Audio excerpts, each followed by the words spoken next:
O ministro Alexandre de Moraes suspendeu parte da Lei de Improbidade Administrativa, que alterou as regras de punição contra agentes públicos. A decisão atende a um pedido do Conselho Nacional dos Membros dos Ministérios Públicos.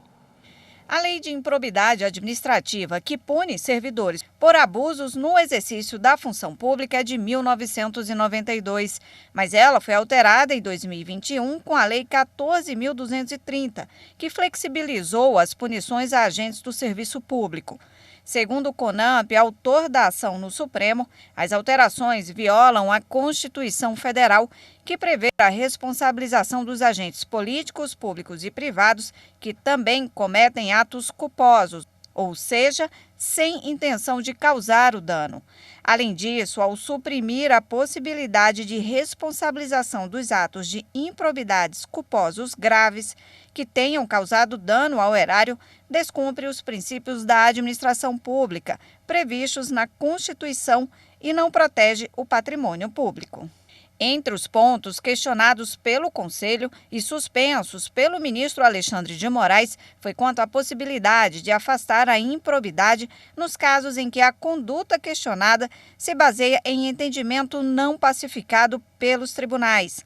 Segundo Moraes, esse critério gera insegurança jurídica e esvazia a efetividade da ação de improbidade administrativa. Outro ponto que foi suspenso pelo ministro foi quanto à perda da função pública. A norma de 2021 previa que o agente público só poderia perder o cargo no qual ele supostamente teria cometido o ato ilícito, e não o cargo ocupado no momento da condenação. Na decisão, Alexandre de Moraes sustentou que essa medida pode favorecer o acusado por meio de troca de função ou no caso de demora no julgamento. O ministro também suspendeu o trecho da lei que considerava um intervalo entre a decisão colegiada e o trânsito em julgado da condenação na contagem do prazo de suspensão dos direitos políticos. Segundo o ministro Alexandre de Moraes, a suspensão dos direitos políticos por improbidade administrativa não se confunde com as regras previstas na lei de inelegibilidade.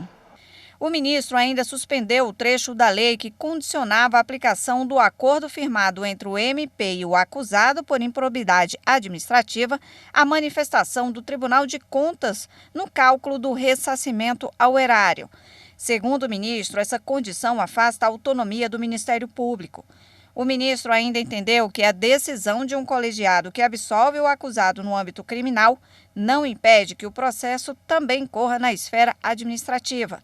E, por último, Moraes entendeu que os atos de improbidade que envolvam recursos de partidos políticos devem ser responsabilizados também com base na lei de improbidade, para garantir o princípio constitucional da isonomia. A decisão do ministro Alexandre de Moraes deverá ser analisada pelo plenário da Corte.